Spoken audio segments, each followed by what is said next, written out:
Millionaire catches the maid teaching his mute son to speak and breaks down in tears. The New York skyline glittered like a mirror of light. From the 52nd floor of Coltech Tower, Ethan Cole watched the city below, the empire he had built from nothing. Cars streamed through the golden haze, dazzling yet distant, much like his own life, loud on the outside, hollow within. At 45, Ethan was the portrait of success. The media called him the golden mind of Manhattan. He had everything: wealth, fame, power, except the one thing money could never buy: peace. Since the day Emily died, his luxurious penthouse had become a glass mausoleum. Transparent walls, dark oak floors, and reflections that showed him a man he no longer recognized. On his desk, Emily's framed photo still smiled back at him, soft hair, kind eyes. Every sunset, the glass caught her image, and for a fleeting second, she almost seemed alive again. Ethan's hand hovered over the frame, then fell. He did that every night, a ritual of loss he couldn't break. After the funeral, he had tried to speak to his son, Leo, who was only 6 at the time, but Leo never replied, never cried, never screamed.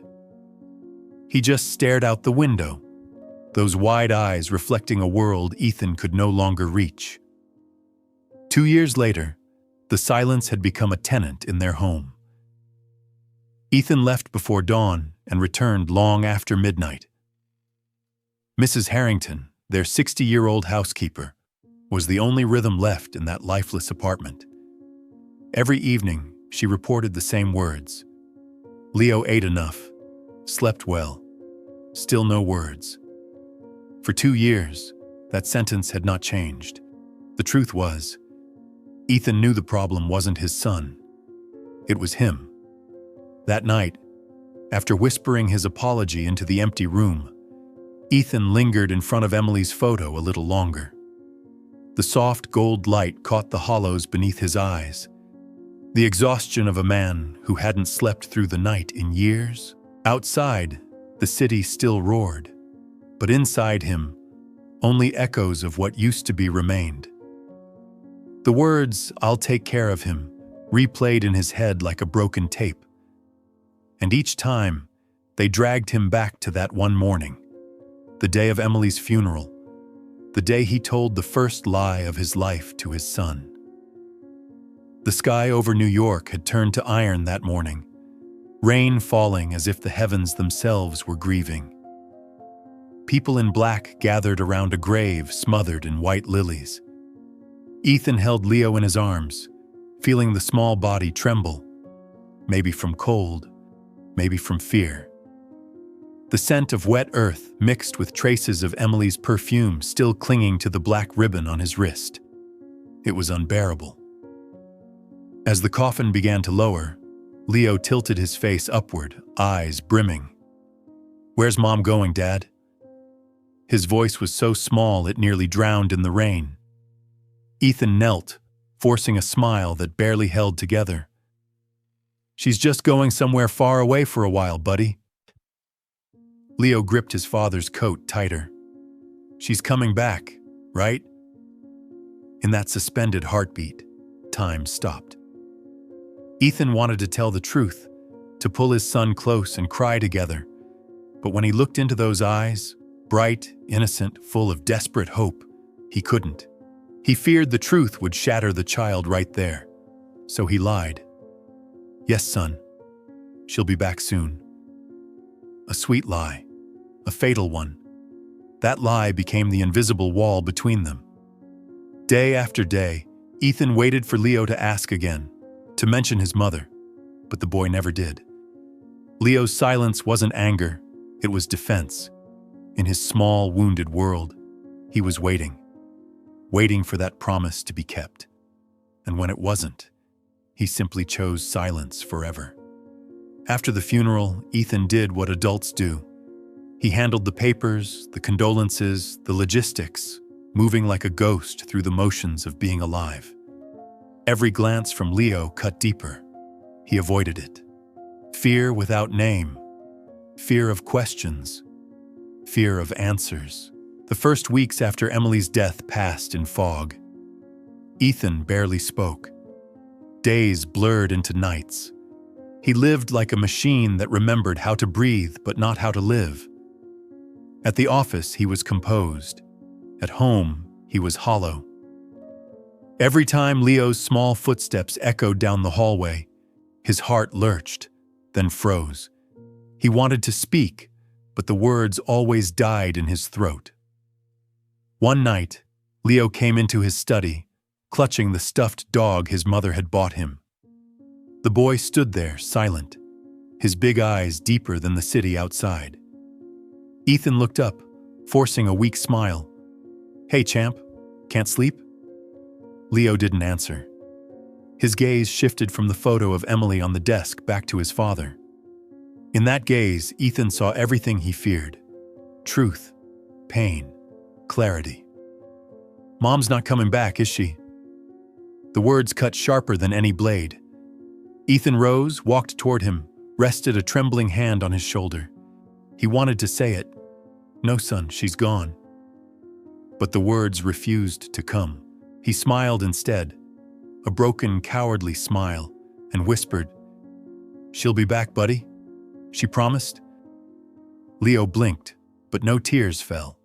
He turned away, walked slowly back to his room and closed the door. From that night on, the silence began. Ethan remembered those early weeks vividly. The house grew strange, heavy, as if sound itself had vanished. No laughter, no TV, not even footsteps. Only the soft whistle of wind between windows and the relentless ticking of the clock, counting the distance between father and son.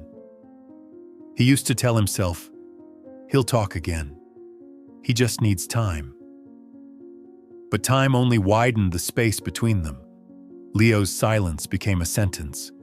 And Ethan, the man who built an empire from nothing, found himself serving a life sentence inside the walls of his own home. Ethan had hired therapists, speech specialists, private tutors, all useless. Each left behind the same note. The boy doesn't need therapy. He needs his father.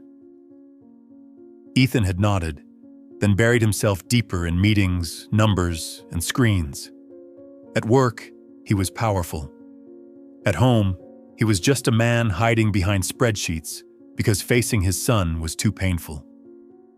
Many nights, he stood outside Leo's room. The soft glow beneath the door looked warm, alive. His hand would rise to knock, and then fall. He was afraid. Afraid of the emptiness in those eyes. Afraid that his own voice would shatter under the weight of guilt. So he turned away, found refuge in whiskey and numbers. They didn't cry. They didn't judge. Outside, the city kept moving. Inside, father and son stayed trapped in time. Sometimes Ethan wondered, what did people see when they looked at him? A man commanding thousands of employees? Or a father powerless before the silence of his own child? That night, near 11, he came home later than usual. The city still burned bright. His apartment was dark. He switched on the light, and the first sound he heard was the ticking clock. Sharp, metallic, cutting through the still air. Mrs. Harrington appeared, crisp white blouse, voice polite and even. "The boy's asleep, sir." "Thank you. Did he eat?" "A little." Ethan nodded, exhaustion blurring his eyes. He loosened his tie, glanced toward Emily's photo on the wall. Her smile glowed faintly in the lamplight, a ghost made of love.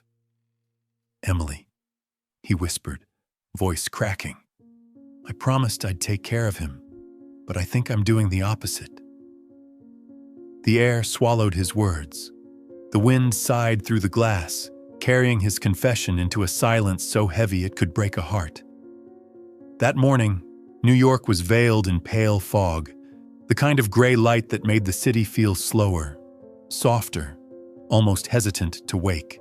On the fourth floor of an aging Brooklyn building, Isabella Reyes sat at the edge of her bed, tying her worn shoes, then glanced around her small room. Just enough space for a single bed, a desk, and a foggy window. On the wall hung one photo, a 6-year-old boy with a smile bright as morning, Gabriel. She touched his face with trembling fingers. "I'm going to work now, sweetheart," she whispered, a ritual she repeated every day, though he was no longer there to hear it. 3 years ago, Isabella had been a primary school teacher. She taught math and art, believing that every child carried a light inside, if only someone was patient enough to keep it burning. But her own light went out the day a doctor walked into the hospital room, holding a paper that shattered her world. "Leukemia," he said softly. "Final stage." 6 months later, Gabriel slipped away in her arms, smiling faintly as he whispered, "I'm not scared anymore, Mom." His last words became the silence that filled every corner of her life. Since then, Isabella hadn't been able to return to teaching. The sound of children laughing in schoolyards was too sharp, too cruel.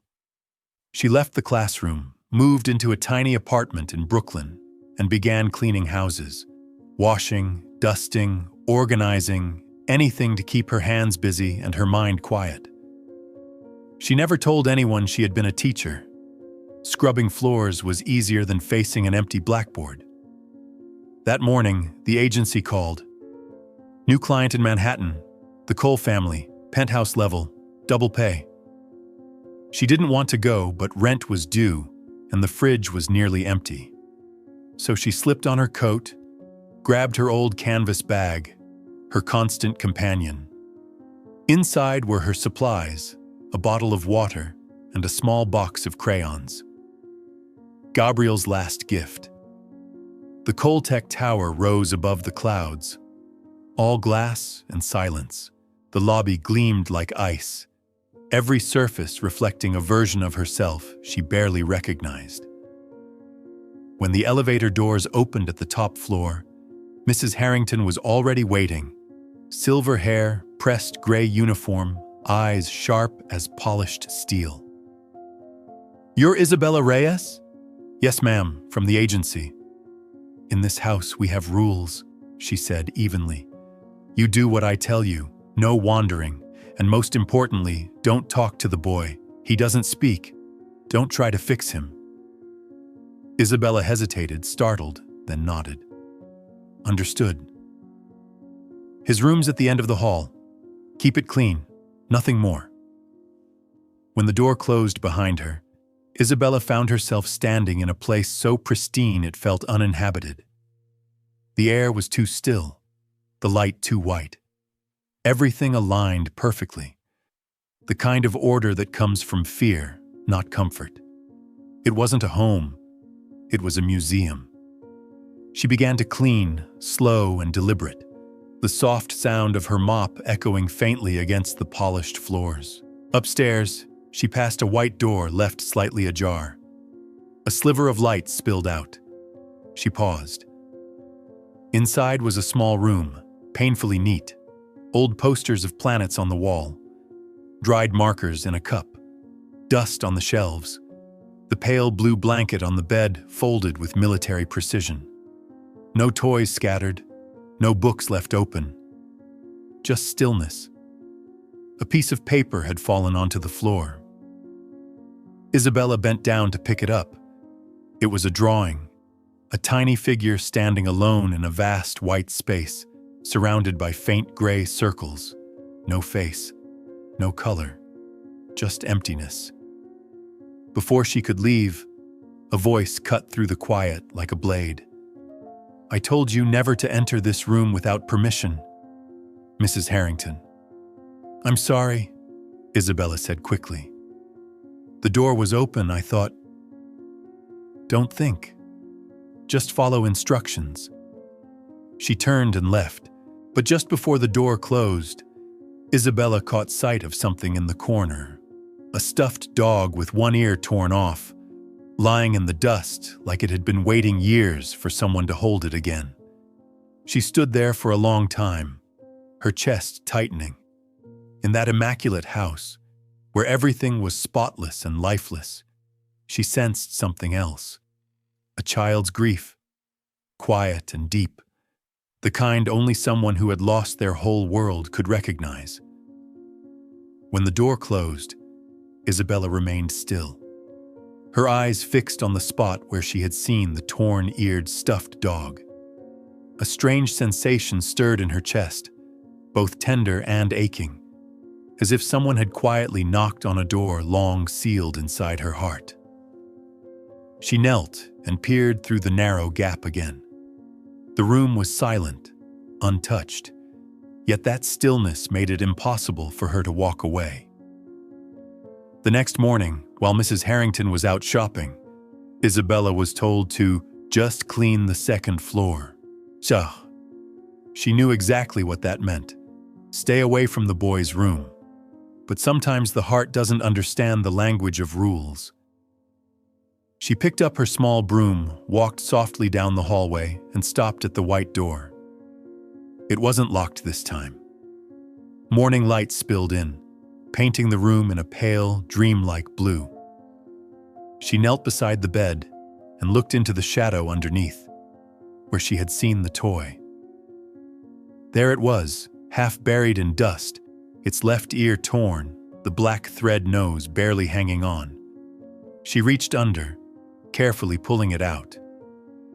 A thin mist of dust rose, scattering through the light like a small constellation. Sitting on the floor, Isabella laid the toy on her lap and began to wipe it gently, piece by piece, as if tending to something alive. When her hand brushed the torn ear, a memory surged. Gabriel, her son, with his old bear that had the same tear on its ear. Every time she tried to stitch it, he'd stop her. "Don't, Mom. That's how I'll always recognize him." The thought made her throat tighten. She bowed her head and whispered softly, "Hello there, little one. You've been alone for a long time, haven't you?" She didn't know who she was speaking to, the toy or the child who owned it. "You know," she continued, her voice trembling but warm, "things get sad when no one talks to them. My mom used to say even toys get lonely when people forget them." She brushed the toy's head lightly, smiling faintly. "You're not forgotten anymore. I'm here now." Her words were barely above a breath, but in that room of silence they traveled far, through the air, through the light, until they reached something she couldn't see. The floor creaked behind her. She turned. In the doorway stood Leo Cole, small, fragile, with golden hair and eyes so blue they almost seemed translucent. He said nothing, just stared at her, or at the toy in her hands. She couldn't tell. The world seemed to pause. Isabella froze. She was afraid to move, afraid that even the sound of her breath would shatter the fragile stillness between them. Leo stood barefoot, framed in light, his skin pale, veins visible beneath it. His expression wasn't fear, it was curiosity, faint and trembling like the first flicker of a match in the dark. "I'm sorry, sweetheart," Isabella whispered, her voice barely a sound. "I was just cleaning." She placed the toy gently on the floor, sliding it toward him. "He seems to miss someone." Leo didn't speak, but his fingers twitched. A small, hesitant movement, then stillness again. He took one step forward, slow, cautious, as if testing whether the world would allow it. Isabella stayed still. She smiled, a soft, honest smile. The kind that held warmth and sorrow and a fragile hope that maybe, just maybe, not everything was lost. The toy lay between them, a tiny bridge of fabric and dust. Sunlight poured across Leo's hair, turning it into gold. In his eyes, The silence that had imprisoned him for 2 years cracked slightly. Just a sliver, just enough to let curiosity in. He bent down, touched the dog gently, then looked at her again. Isabella said nothing. Some things didn't need words. She only nodded, slow and reassuring. A silent promise not to break the fragile world he had built to survive. Moments later, Mrs. Harrington's footsteps echoed down the hall. Leo stepped back instantly, disappearing behind the door like a shadow melting into light.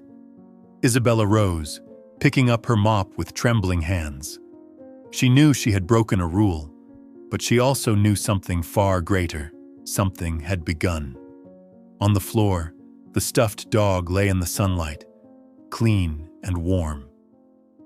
And for the first time in years, Isabella felt something stir within her, small, real, alive, as if her heart had finally remembered how to breathe.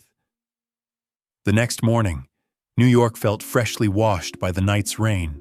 The light outside was soft, forgiving, as if the city itself had decided to breathe again. Isabella arrived at the Cole apartment earlier than usual. She couldn't shake the image of the boy standing in the doorway the day before. Those silent eyes where something fragile had just begun to awaken, like a sprout pushing through frozen ground.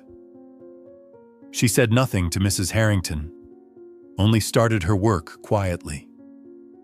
The apartment was brighter that day, sunlight spilling across the glass and painting long streaks across the floor. Isabella dusted the frames, straightened the cushions that no one ever leaned on, wiped surfaces already spotless. When she carried the mop upstairs, she heard light footsteps behind her. Turning, she saw Leo, small, barefoot, still in striped pajamas, holding the stuffed dog with the torn ear she had cleaned. They stared at each other in silence. Isabella smiled softly, the kind of smile that didn't disturb the air. "Good morning," she said quietly, then turned back to her work, as if his presence was a delicate thing she didn't want to break.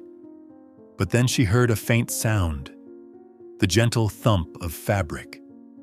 Leo had placed the stuffed dog on a nearby chair, then stepped back. Isabella looked at it, then at him. "He's all clean now," she said, "but I think he's still sad. Maybe it's because he doesn't have a name." She set the mop aside and crouched to his level. "What do you think? Should we give him one?" Leo didn't answer, but his gaze flickered. He looked down at the toy, fingers tracing the stitched ear. Isabella continued, her tone calm and even, like she was telling a story to herself. "When my son was little, he had a bear named Benny. It had a tear just like that. Whenever Benny was sad, he'd make up jokes to make him laugh. I think toys need laughter too." She let out a small, quiet laugh, barely a sound, but warm enough to fill the space. She lifted the toy, pretending to make it speak. "Hello, I'm Mr. Torn Ear. I make people sneeze when I'm dusty." Her voice cracked into a silly growl, tilting the toy's head in a ridiculous way that made her giggle. And then it happened. The corner of Leo's lips twitched. Just a tiny movement, but enough to steal her breath. She froze, afraid to move, and whispered softly, "Oh, I think someone just smiled at Mr. Torn Ear." Leo didn't look up, but his hand moved slightly, reaching out, uncertain. Isabella handed him the toy. "Here," she said. "He belongs with you." He held it carefully, running his fingers over the fresh stitches. For the first time, the room didn't feel cold. The clock ticked softly. Between the seconds, Isabella could hear Leo's breathing, calm, steady, no longer tense. She spoke again, almost a whisper. "You know, when someone stays silent too long, laughter forgets how to find them. But all it takes is one moment, one tiny sound, and it remembers the way back. Leo looked up at her. Those blue eyes, like a morning after rain, searched for something unnamed. Isabella said nothing else. She simply smiled, letting the quiet between them fill with light. Then, a soft sound escaped him. Part breath, part laugh, fragile but real.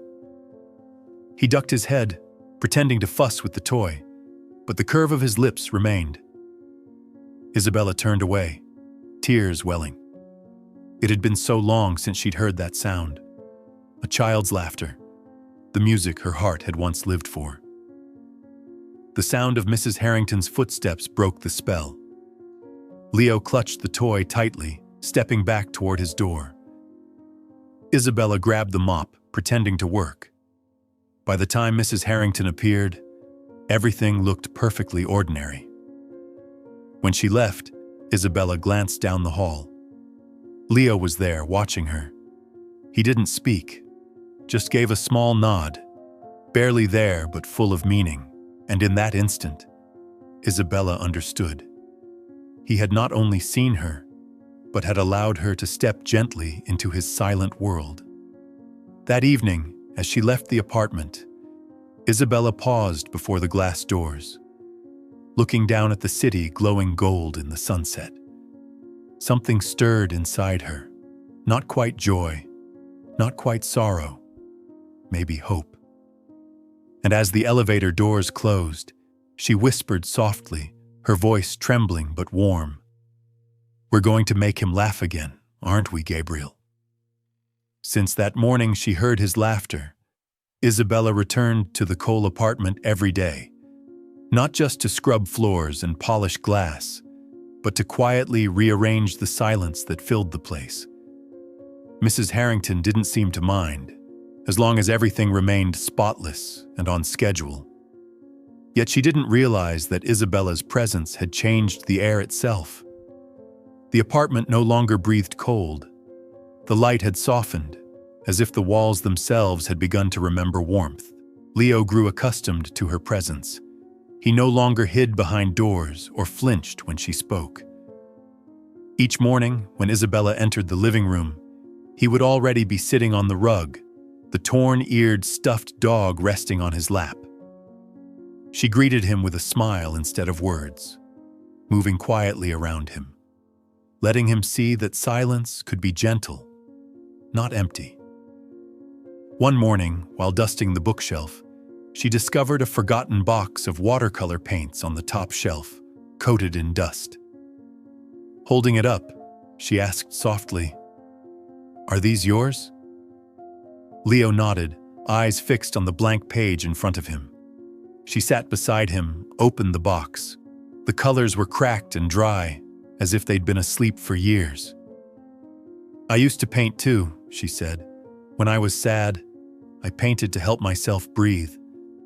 She dipped a brush into water and drew a streak of yellow across the page. "This is joy, and this one," she touched the blue, "is memory. I use it when I miss my son." She paused, worried she'd said too much, but Leo kept watching. He tilted his head, then picked up a brush. Without a word, he added a small patch of red in the corner. Isabella smiled, her voice soft as a sigh. "Red is love. You can use it when you miss someone you love." From that day on, Leo painted beside her every afternoon. He didn't draw shapes, only colors. Yellow, blue, red, sometimes gray. Some days the paper was all blue. Those were the days he missed his mother. Some days it was gold and bright. Those were the days he smiled. Isabella never asked what the colors meant. She already knew. One late afternoon, sunlight streamed through the glass, bathing them in warm amber. Leo painted a blue circle, and beside it a smaller yellow one. "What's that?" Isabella asked softly. He didn't answer, just pushed the page toward her. In shaky, uneven letters, he'd written, "Mom and me." Her throat tightened. She traced the words with her fingertip and whispered, "You know what, sweetheart? I think your mom would be so proud. And so am I." The boy looked up, and in his blue eyes she saw something beginning to heal. Grief being painted into light. Days passed, and soon the table was covered with paper, colors spreading like dreams. Mrs. Harrington often stopped in the doorway, watching the two of them. The rigid line of her mouth softened, but her eyes remained troubled. That evening, as Isabella was leaving, Mrs. Harrington called her into the kitchen. Her tone was calm but cold, threaded with something between concern and warning. "Miss Reyes," she began, "I know you mean well, but you have to understand. The boy is fragile. These changes—" She hesitated, searching for the word. "Could be dangerous." Isabella clasped her hands in front of her apron. "I don't want to hurt him," she said quietly. "I just want him to remember that feelings aren't the enemy." Mrs. Harrington turned away. "Feelings make people weak, and weakness leads to loss." The words fell heavy, sharp as glass. Isabella didn't respond. She simply nodded, then left the kitchen, her heart aching with quiet defiance. Before leaving, she glanced into the living room. Leo had fallen asleep on the couch, the stuffed dog in his arms. On the table lay a half-dry painting, a small red-roofed house, blue sky, golden sun.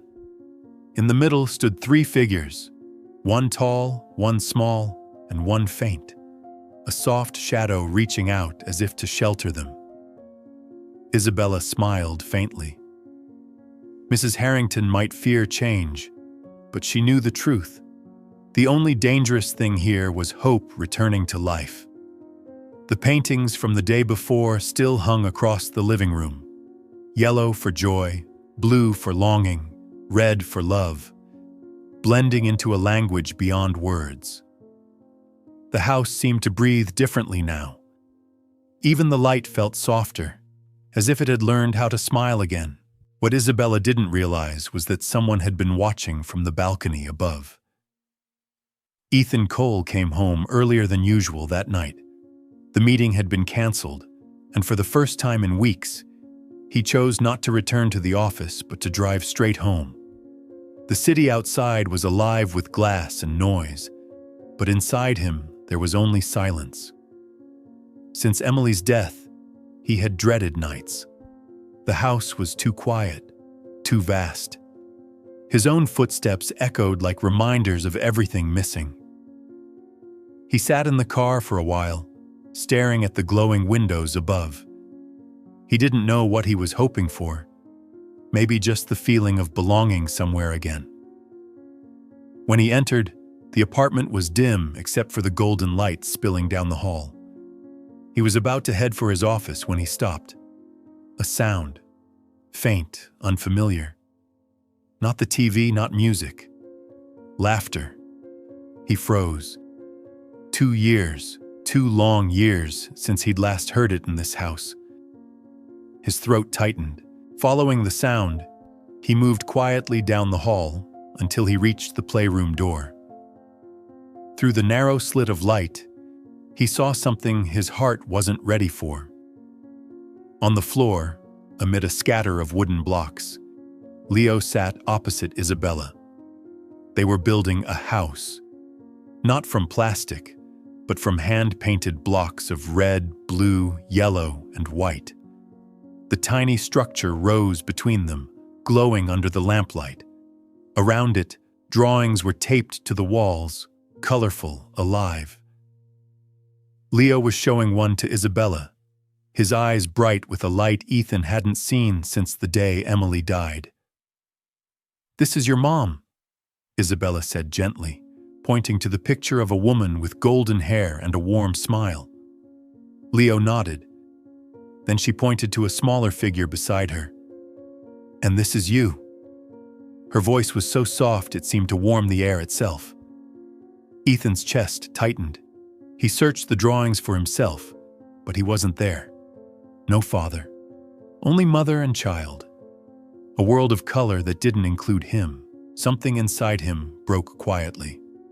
Not anger, not jealousy, just the realization that his absence had become permanent. For 2 years, he had been a ghost in his own home, burying grief beneath numbers, deals, deadlines. He'd let silence raise his son in his place. Isabella laughed lightly, and the sound seemed to make the room glow. "This house is beautiful," she said, "but it feels like something's missing." Leo tilted his head. "Maybe," she continued, "someone your mom loved very much?" Leo hesitated. Then slowly, he picked up a small brown block and placed it inside the tiny wooden house, next to the picture of his mother. Not a father's figure, just a piece of wood, simple and strong. Isabella smiled. Perfect. Through the doorway, Ethan saw his son's small hand linger on that block, his lips moving silently as if trying to speak a name that wouldn't come out. Ethan turned away. If he stayed a second longer, he would break. He leaned against the wall, hand covering his mouth, breath trembling. In his head, Emily's voice returned, soft and aching. "Just don't leave him alone, Ethan. Don't let him learn silence from you." And he realized he already had. From the playroom came Leo's laughter again, bright, pure, joined by Isabella's gentle voice. The sound cut through the concrete walls, reaching the hollow space inside his chest that had long since gone numb. Ethan closed his eyes and let the tears fall. For the first time, he wasn't crying for what he'd lost, but for what was coming back to life. When he opened his eyes again, he saw Isabella teaching Leo to stick small circles of color on the wall, each one representing a feeling. "Every color is an emotion, Leo," she said softly, "and when you put them together, you have a heart." The boy smiled, and for the first time, Ethan saw light in that smile. He walked away quietly down the hall, his heart heavy yet strangely grateful. In that small, bright world, a stranger had done what he could not, brought laughter back into the house. And though he was still absent from his son's drawings, Ethan knew he had just heard the first sound of hope. That morning, a thin mist veiled the city, and pale sunlight spilled through the kitchen window, glinting off the spotless tiles. Isabella arrived earlier than usual. Leo was still asleep, and Mrs. Harrington was in the living room, checking the staff logbook. The apartment was so quiet that the sound of a spoon touching a pan seemed almost intimate. Isabella opened the refrigerator, pulled out slices of bread, a carrot, some cheese, and milk. She wasn't just making breakfast. She was trying something small, something that might coax Leo to eat again after days of untouched meals. She cut the bread into star shapes, layered them with melted cheese and thin carrot slices, arranging them into a smiling face on the plate. Beside it, she placed a cup of warm milk and a red apple carved into little hearts. She looked at it. A breakfast made of love, clumsy but full of hope. The kind only a mother who's lost a child could make. She thought of Gabriel, her son, who used to beg her for star-shaped sandwiches before school. "Mom, if I eat the whole star, does that mean I get another wish?" That voice had haunted her for 3 years. Today, she made another star, not for Gabriel, but for a boy swallowed by silence. Soft footsteps echoed on the stairs. Leo appeared, hair tousled, clutching his torn-eared stuffed dog. His curious eyes landed on the table. When he saw the star-shaped sandwich, he hesitated, then slowly sat down, glancing up at Isabella as if to ask, "Is this for me?" She smiled. "It's for you, Leo. If you eat it all, maybe your wish will come true." He studied the sandwich, then took a small bite. Light flickered in his eyes. Isabella's heart tightened. "Do you like it?" she asked. He nodded, and a fleeting smile crossed his face, bright enough to fill the room. But before the moment could settle, Mrs. Harrington's voice cut through the air like glass. "What do you think you're doing, Miss Reyes?" Isabella turned, still holding the towel. I just made him breakfast." The older woman marched into the kitchen, her heels striking the floor sharply. "Who told you to decide the boys' meals? You have no right to do this. You're just the maid." Isabella froze.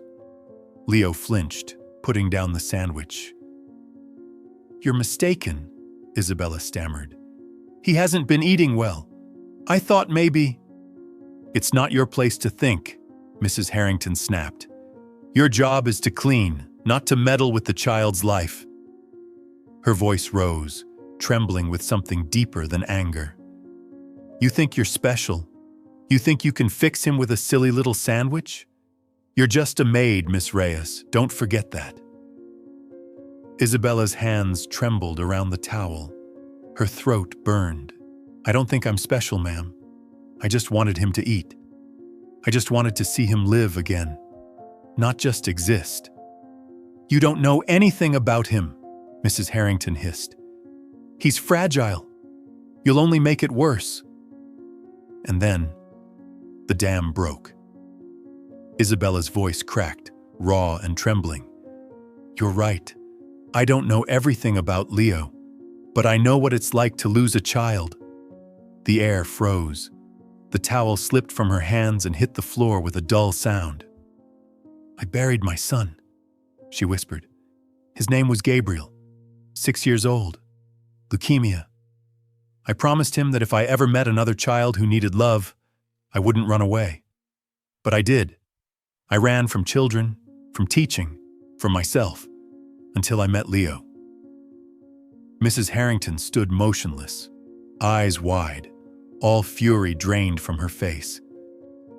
The kitchen fell into silence, broken only by the ticking clock and Isabella's quiet sobs. From the hallway, soft footsteps approached. Leo had heard everything. He came closer, still holding his half-eaten sandwich. Without a word, he wrapped his arms around Isabella's waist and pressed his face into her apron damp with tears. Isabella gasped, then knelt and held him tight, shaking. "I'm sorry, Leo," she whispered. "I shouldn't cry in front of you."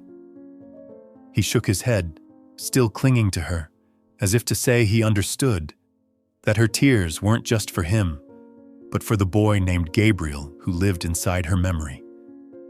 They stayed like that, two broken souls finding each other in the quiet ruins of grief. And then, Ethan Cole appeared in the doorway. He had heard enough. But what shattered him wasn't the words. It was the sight before him. His son holding the woman's waist, seeking comfort not from his father, but from her. He couldn't move. His lips parted, his chest tight. His eyes filled with something he couldn't name. Pain, envy, guilt, gratitude. In that still moment, he understood what years of success and silence had hidden from him. His son didn't need a perfect father. He needed a heart willing to break with him. A single tear slid down Ethan's cheek. For the first time, he didn't wipe it away. Afternoon settled over the Cole house like a thin blanket.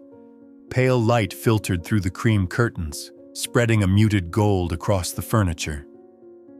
The rain had stopped, leaving droplets clinging to the window frame.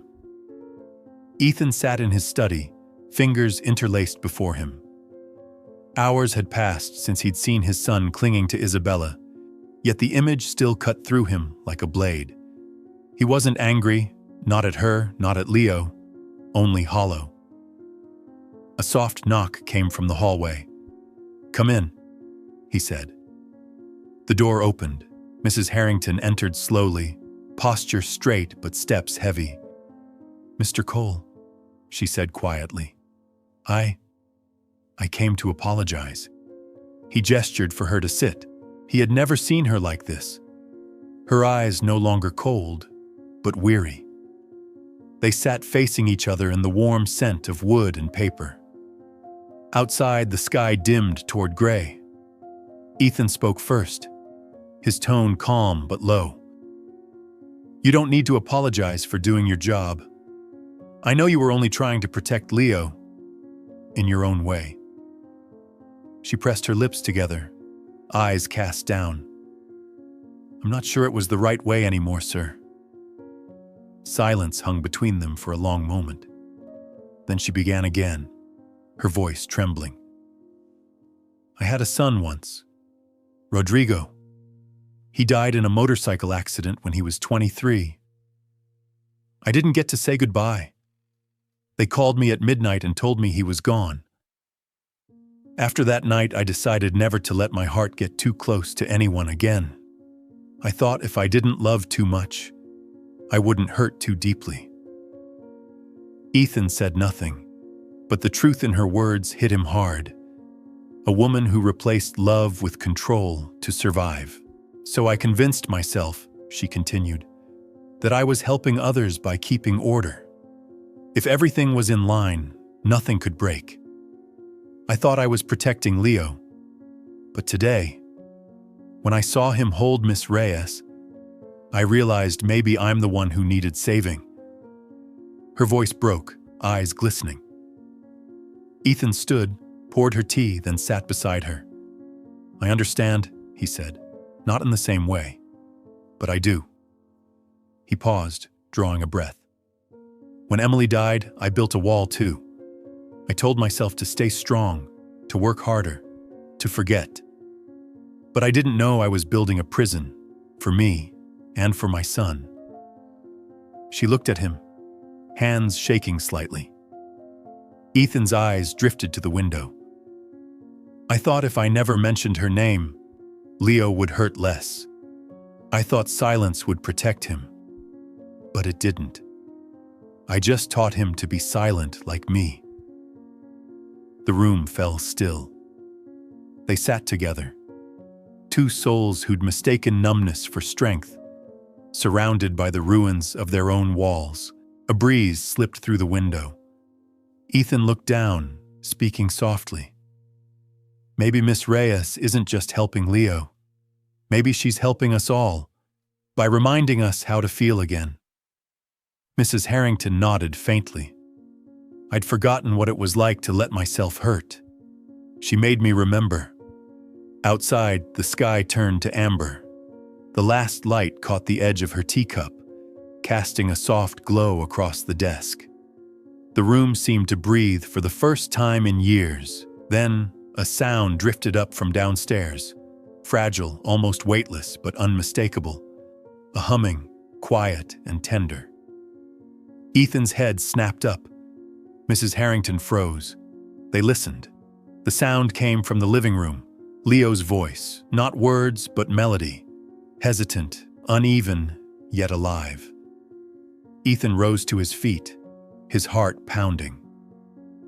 Through the balcony railing, he could see Leo sitting on the floor beside Isabella, holding his stuffed dog, humming a tune, maybe one Emily used to sing. Ethan's lips trembled. For a moment, he wanted to call his son's name, but the sound caught in his throat. He stood still, watching the boy's first song in 2 years, and felt the walls inside him crumble, brick by brick. Mrs. Harrington stepped beside him, her frail hand resting on his arm. "Do you hear it?" she whispered. "Yes," he said softly, eyes shining. "For the first time, this house sounds alive." And as the boy's fragile tune mingled with the evening breeze, Ethan knew. The walls around their hearts were finally beginning to fall. That night, the house was quiet, but not the dead, suffocating quiet it had been for 2 years. Ethan sat alone in his study, the desk lamp casting a soft pool of light over open folders he wasn't reading. All he could see was Leo, sitting beside Isabella, humming that fragile tune, the first sound of life after endless silence. The melody echoed in his head, tender as both a plea and a forgiveness. Beside the desk stood a piano, long covered in dust. Emily used to play it every night before Leo went to sleep. After she died, Ethan had locked it, as if silencing her would silence the grief. Now he stood, pulled the cloth away, and dust rose like faint gold sparks in the light. He pressed one key. The note was off, rough, but real. He closed his eyes. Emily's image bloomed behind his lids, sitting at the piano, brown hair falling over her shoulders, smiling as Leo sang in his small, clear voice. "See?" she'd said once. "When a child sings, it means there's still light in them." He opened his eyes and looked around. The picture frames turned face down, the shelves left unfinished, the unopened boxes. Every corner whispered the same truth. He had built this wall himself, one brick of guilt at a time. He had mistaken denial for survival. He pulled open a drawer and took out an old photo album. The pages were worn. Photos of Emily and Leo filled it. The last beach trip, a 5th birthday, a frosting smudged grin. Each picture cut him open. He reached the last one, Emily holding Leo, both smiling straight into the camera. Her eyes, even frozen in time, seemed to look right at him, gentle, questioning. A tear fell onto the page. "I'm sorry," he whispered. It was the first time in 2 years he had said it. Not to anyone else, but to her. Sunday afternoon arrived softly, like a sigh after the previous night's rain. Sunlight glimmered through the tall windows of the coal house, painting the wooden staircase with a rare, gentle warmth. The air felt calmer than usual, peaceful almost. Yet beneath that peace something was quietly shifting, like cracks forming in an old wall that had forgotten what light felt like. That afternoon, Isabella returned to the house to retrieve a jacket she had left behind. She thought she would be in and out within minutes, but when she arrived, the door was slightly ajar. She knocked softly. No answer. Only the faint scratch of a pencil reached her ears. She stepped inside and stopped. Leo sat on the living room floor, surrounded by sheets of paper, watercolors, and crayons. Sunlight poured over his blonde hair, turning it into strands of gold. Before him lay a large sheet of paper almost filled with color. 4 figures stood there: a man, a woman, a boy, and one more. A faint, glowing silhouette. Isabella froze.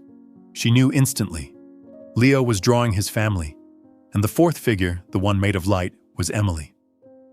She approached quietly and knelt beside him. "What are you drawing, Leo?" she asked softly, her voice a whisper, afraid to disturb the moment. He didn't answer, just pointed at each figure. "Dad." His lips shaped silently. Then, "Mom." His finger stopped on the small blonde boy. "Me." Finally, it touched the glowing figure. No words came, but Isabella understood. "It's your mom, isn't it?" she whispered.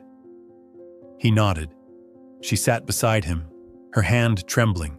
"You know," she said gently, "there's someone else here too, just like your mom." Leo tilted his head, eyes wide.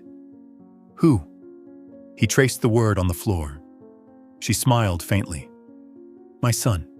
His name was Gabriel." He looked at her, waiting. She took a deep breath. "Gabriel loved to draw just like you.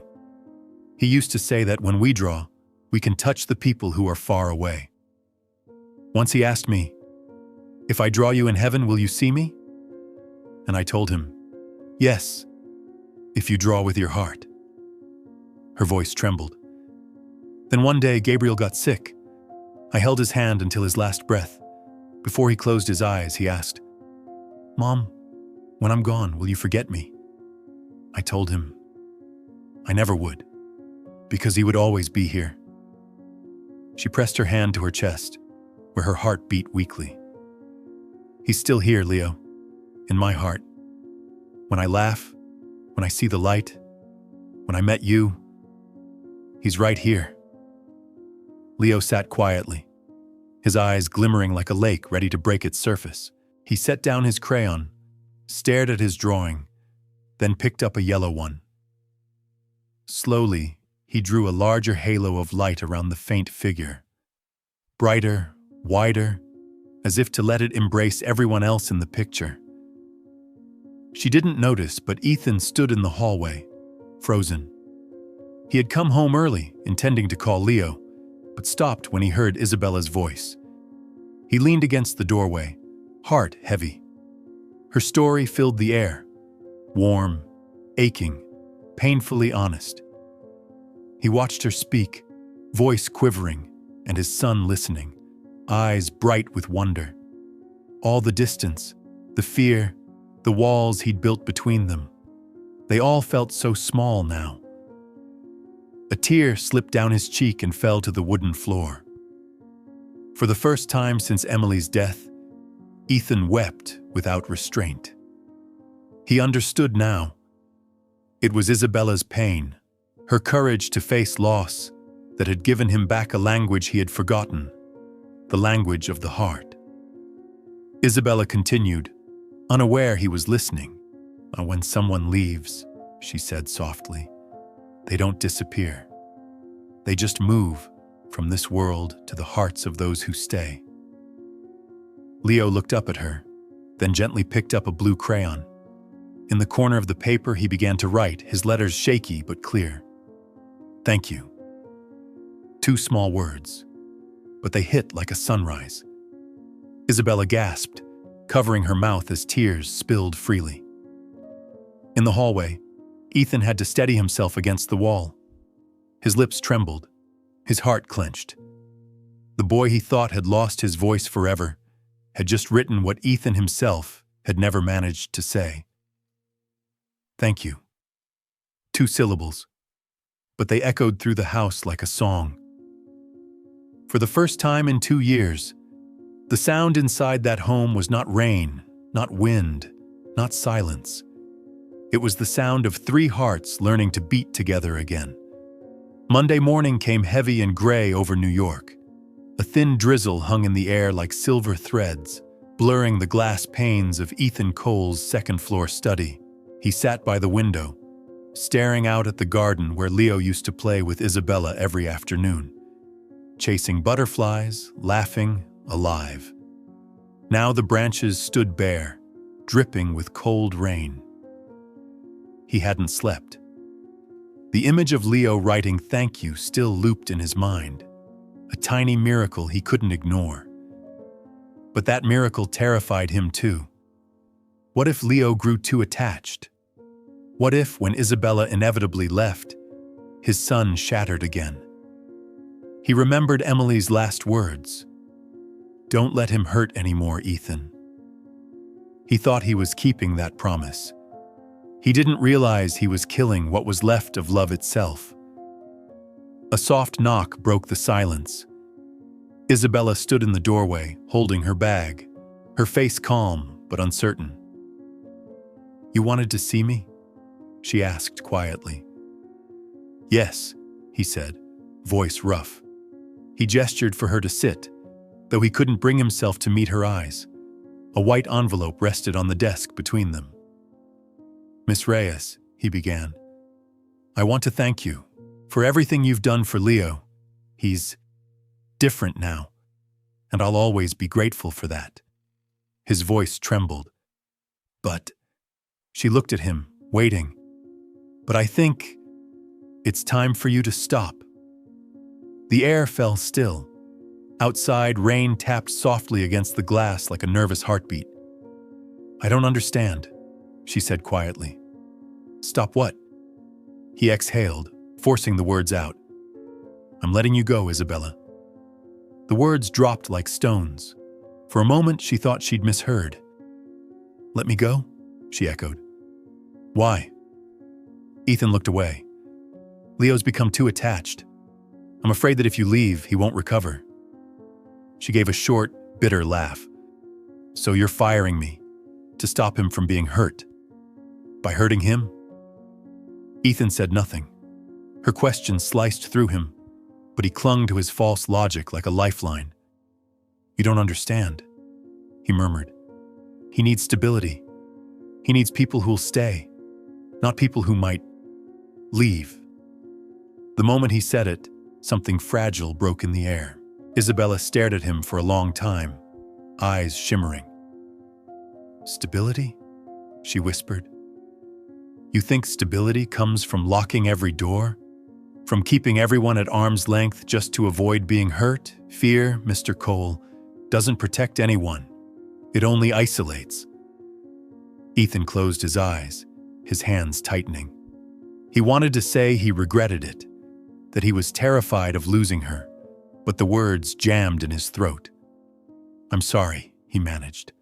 "I have to do this." She bit her lip, then rose slowly. The gray light caught her face, and her brown eyes gleamed wet. "I understand," she said softly. "You're not doing this because you hate me. You're doing it because you're afraid. But sometimes fear makes us betray the very thing worth saving." She reached for the door, paused, and looked back one last time. Her voice cracked, raw and trembling. "I once promised my son, Gabriel, that if I ever found another child who needed love, I'd never abandon them. But today, I broke that promise." The words hit Ethan like a blow. He stood frozen, fingers trembling. He wanted to say, "Don't go," but his mouth refused to move. Isabella opened the door and stepped out. The soft click as it closed behind her sounded small, but it shattered something enormous inside him. Outside, the rain thickened. Ethan stood motionless, staring at the envelope on the desk, filled with money and meaningless gratitude. From upstairs came the hurried sound of little footsteps. Leo's voice, faint but hopeful. "Miss Isa." But when the boy reached the doorway, there was no one there. Only an empty hall and a damp coat hanging from the rack. Ethan watched as Leo grabbed the coat, burying his face in it, silent tears rolling down his cheeks. The sight made Ethan's chest constrict until he could barely breathe. And he knew, in trying to shield his son from pain, he had just taken away the only person who'd taught him how to feel again. The Cole house had fallen silent again, but this silence was no longer soft. It was suffocating, wrapping itself around the walls, pressing against every breath. No laughter, no smell of baking bread, no quiet humming from Isabella in the mornings. Only emptiness, echoes, and footsteps, heavy with regret. 3 days after Isabella left, Leo stopped speaking, stopped drawing, stopped eating. Every morning Mrs. Harrington carried his breakfast upstairs, and every night the tray came back untouched. The milk curdled, the bread hardened, and the boy sat by the window staring into the gray garden where the daisies she once planted were beginning to wilt. Ethan tried to reach him. "Do you want to go outside, Leo?" "Nothing." "Want to hear a story?" A slow shake of the head. His son's eyes were hollow, lifeless, not the gaze of a child, but the void of someone who'd lost everything. On Thursday night, the first sound broke the silence. The sharp crack of something shattering. Mrs. Harrington rushed upstairs to find Leo's room in chaos. Toys scattered and broken, paper torn to bits, his stuffed dog ripped apart. Leo stood in the middle, trembling, eyes wide and glassy. Then, without warning, he screamed. A soundless, breathless cry, mouth open, no voice, only pain. His small body collapsed onto the floor. Ethan ran in as Mrs. Harrington screamed his name. He scooped the boy up, limp, cold, soaked in sweat, and shouted for the doctor, heart pounding so hard it drowned out thought. The house filled with noise, footsteps, water, panic. But inside Ethan, there was only one sound. I'm losing him again. The doctor arrived within the hour, checked Leo's pulse, injected a mild sedative, and waited. When he finally turned to Ethan, his voice was grim. Mr. Cole, I have to be honest. Your son is showing signs of severe depression. This isn't just emotional withdrawal anymore. He's had too much trauma, and the recent shock may have broken what stability he had left. If things don't change soon, I'll have to admit him to the hospital. Ethan's voice shook. Hospital? No, there must be another way. There isn't, the doctor said firmly. He needs intensive psychological care, or someone to anchor him again. He's stopped communicating entirely. That's a dangerous sign. Mrs. Harrington stood by the bed, hands clasped, face pale as paper. When the doctor left, she didn't move for a long time. Leo lay unconscious, his breathing shallow. Finally, she whispered, voice hoarse, breaking, Mr. Cole, this is my fault. Ethan turned, eyes hollow. No, it's mine. No, she said, shaking her head, tears spilling. I saw this coming. I told myself silence was protection, just like you did. But silence doesn't save anyone. It only destroys. Ethan said nothing. He looked down at his son, that small, motionless face, and brushed a trembling hand through his hair. I know, he whispered. I sent away the only person who could make him smile. The words cracked the air open. Mrs. Harrington covered her mouth, sobbing. Miss Reyes brought life back into this house, and we killed it. Ethan closed his eyes, her words cutting through him. In his mind, Isabella's voice echoed, Fear doesn't protect anyone. It only isolates. Now he understood. He had chosen fear over love, and the cost of that choice lay unconscious before him, pale and silent. That night, Ethan didn't leave Leo's side. The room glowed faintly under the nightlight. He held his son's small, cold hand in both of his. I'm sorry, he whispered, voice breaking. I was wrong. Tears fell onto the boy's hand, but Leo didn't stir. He slept deep, lost somewhere too far to reach. Ethan looked around the room. On the desk lay a half-finished drawing. 4 figures, father, mother, child, and a figure made of light. At the edge of the page, the blue crayon had stopped mid-line. He knew what Isabella would have said. The boy isn't gone. He's just waiting for someone to call him back. And Ethan finally understood that someone had to be him. New York's rain hadn't stopped all night, falling softly, endlessly, like the breathing of someone trying not to break. In the dim light of the second-floor bedroom, the night lamp cast a fragile glow over Leo's pale face. Ethan sat beside the bed, head bowed, holding his son's cold, limp hand. The house was so quiet that even the wind through the windows sounded like a sigh. It had been 7 days since Isabella left. Leo hadn't truly woken. Sometimes his eyes opened, only to stare blankly before drifting off again. The doctor said his body was recovering, but his mind was trapped somewhere between dream and memory. Ethan sat there every night, asking himself how a father could protect his child when he himself was the reason for the breaking. Morning came with a faint ray of light slipping through the curtains. Mrs. Harrington entered quietly to replace the wilted flowers on the sill. The room stayed still except for the ticking of the clock.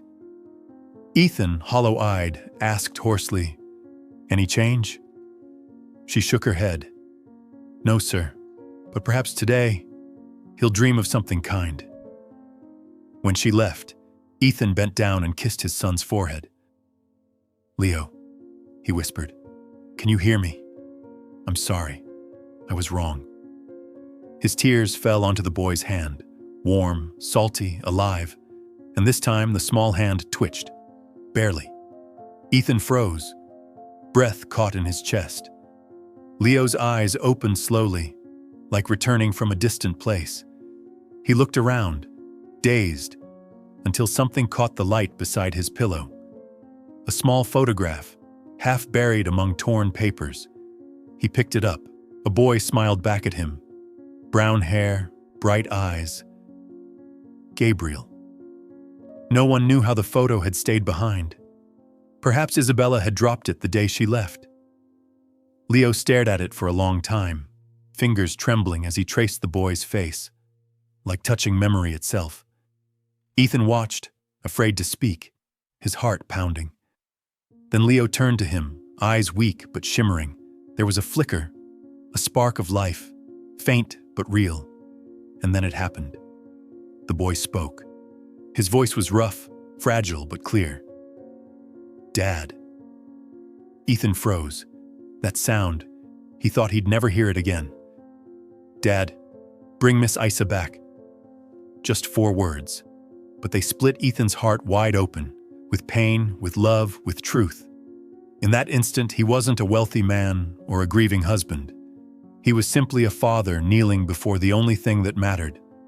Love doesn't need protection. It needs courage. He broke down. Tears burst free as he pulled his son into his arms. The small body was weak, but warm, breathing, alive. "I'm sorry, Leo," he whispered through sobs. "I was wrong. I'll bring her back. I promise." The boy's tiny hand rose to his father's cheek, brushing away his tears. "Don't be afraid," he whispered, his breath thin as mist. "Miss Isa said, fear makes us lost." Ethan laughed softly through tears, holding him tighter. For the first time in over 2 years, he felt his son's heartbeat against his own, faint, fragile, but real. They cried together, wordless, as life returned to the house that had forgotten how to breathe. Mrs. Harrington stood outside the door, hand over her mouth, tears streaming silently. She stepped back, letting them be, letting the room fill with breath and warmth and a promise newly born. When night came, Ethan still sat by the bed, watching his son sleep beneath the soft hum of the rain. For the first time in years, he felt something flicker inside. Not just sorrow, but purpose. He kissed Leo's forehead and whispered, "Sleep, my boy. I'll bring her home." Then, as thunder rolled far away, Ethan rose. The man who had spent years running from pain finally stepped into the storm, not to escape it, but to find what could heal them both. That night, after Leo finally drifted into sleep, Ethan remained by his bedside, listening to the boy's breathing while the rain began again outside. A soft, endless whisper calling his name. The night lamp's glow fell on the small photo he held. Gabriel's face, the picture Leo had clutched when he spoke his first word. Ethan closed his hand around it, feeling as if the boy from that photo was sending a message. "Don't be afraid. Find the light." He kissed his son's forehead. "I'll bring her back, Leo. I promise." Then he stood, grabbed his coat, and stepped into the storm. New York's rain came heavy, washing over the streets, turning the city's golden lights into trembling reflections. Ethan drove through the downpour, hands gripping the wheel, heart pounding like thunder. He had only one lead. Mrs. Harrington had mentioned a temporary job Isabella might have taken, a house near Brooklyn Heights. Each sweep of the wipers brought back Leo's face, his fragile voice, those 4 words that had broken Ethan open. "Dad, bring Miss Isa back." When he reached the house, rain still poured. A faint glow spilled from a kitchen window, warm against the cold night. Through the fogged glass, he saw her. Isabella wiping the counter, hair tied back, small and steady. She was there. He didn't hesitate. He stepped into the rain, his coat soaked in seconds, and knocked hard on the door. It opened slightly, and she appeared, startled, clutching her apron. "Mr. Cole?" she gasped. Rain beaded in her hair, and in her brown eyes he saw both surprise and caution. "I'm sorry," he said, voice raw. "I had to see you." "At this hour? In this rain?" she asked softly. "What is it, Mr. Cole?" He swallowed. "It's about Leo." Her expression changed instantly, worry replacing restraint. "How is he?" she asked. "Not well," he answered, voice trembling. "Worse than before, he collapsed. The doctor says if things don't change, he'll have to be hospitalized. I made my son want to disappear into silence." The rain intensified, drumming against the roof like a heartbeat. Isabella's lips parted, her breath shallow. "Why are you telling me this?" Ethan met her gaze, desperate, honest. "Because you're the only one who can bring him back." She stood silent, wind brushing the curtain behind her. Ethan stepped closer, his words breaking open. "I was wrong, Isabella. I thought I was protecting him, but I was only protecting my fear. I've lived terrified ever since Emily died. Terrified that anyone I love will leave. So I pushed you away before it could happen. I was a coward." His voice cracked, trembling with rain and guilt. "I promised Emily I'd protect Leo, but I broke that promise. I lost her, and I almost lost him too. And you were the only one who made him smile again. The only one who made me believe life could still be kind." Isabella's eyes shimmered with tears and rain. "Mr. Cole," she began, but he took a step closer, his voice barely holding steady. "Please come back. Not as an employee, not as someone hired to clean up the mess, but as part of our family." The rain kept falling, but something between them shifted, a warmth cutting through the cold. Isabella looked at him, not as a man of wealth, but as a man stripped bare, pleading for forgiveness. Tears rolled down her cheeks, mingling with the rain. "You know," she whispered, "I thought I'd never be brave enough to come back. I was afraid that being near you and Leo would tear open the wound of losing Gabriel. But—" She looked up, her eyes shining. "Leo taught me that love doesn't make us weaker. It keeps us alive." Ethan nodded through his tears, his voice breaking. "If you come back, I'll never let fear decide for me again. I promise." She reached out, placing a trembling hand over his heart. "If we break," she whispered, "then we break together, and we mend together." Her words were a vow. Under the dim porch light and the pounding rain, two lost souls faced each other, no longer master and servant, but equals bound by pain, courage, and love. And in that rain-soaked night in New York, when Isabella finally nodded, Ethan knew redemption had just begun. A month later, the house in Brooklyn Heights was unrecognizable. Morning light spilled through the tall windows, painting the floors gold.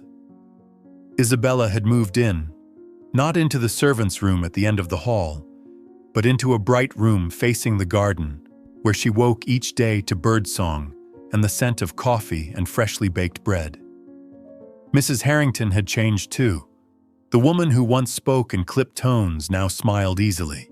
She often told old stories, ran her hand gently through Leo's hair, and called him my little grandson. The hands that once held only checklists now kneaded dough, dusted sugar over star-shaped cookies that Leo and Isabella baked together each afternoon. Ethan would lean against the doorway, watching, his heart at peace for the first time in years.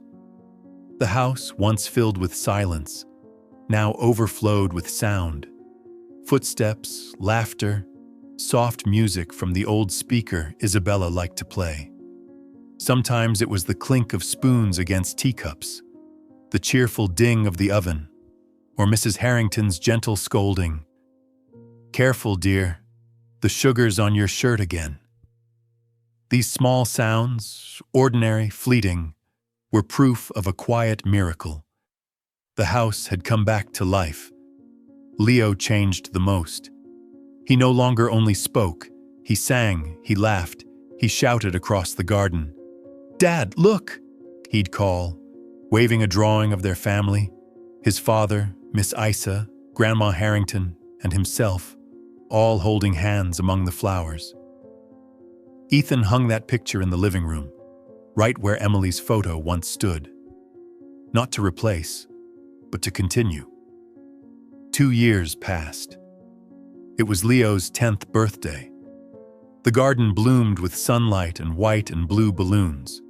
A checkered tablecloth covered the long table, topped with the cake Leo and Isabella had made. Ethan fumbled with the candles while Leo laughed. "Dad, that one's crooked." Mrs. Harrington shook her head, smiling. "If this cake wins any prize, it'll be for effort." Laughter filled the air, bright, alive. As dusk fell, they gathered in the garden. Isabella handed each of them a white balloon, tied with silver ribbon. Leo held his gently, whispering, "This one's for Mom and Gabriel." Ethan knelt to tie the ribbon tighter. "Tell them," he said softly. Leo lifted his face to the sky. "We're okay," he said clearly, "and we'll never forget." The 4 balloons floated upward, slow and light, drifting past the trees into the golden-orange sky. Ethan, Isabella, Leo, and Mrs. Harrington stood hand in hand, silent, watching them rise. Small white stars fading into the horizon. None of them spoke, but all knew. Pain hadn't vanished. It had turned into light. That light touched their faces, warm and gentle. Ethan glanced at Isabella. She smiled through the shimmer of her tears.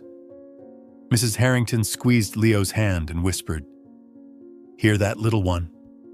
Our house has sound again." Leo nodded, his smile as bright as morning. In that sunlit garden, 4 souls, once broken, once lost, now stood together. They were proof that hearts, even shattered, can be mended. And when mended, they don't return to what they were. They become stronger, softer, and infinitely more loving. Leo's laughter rang out, carried by the wind and joined by soft music drifting from inside. The Cole home now had a new sound, the sound of hearts that had been healed.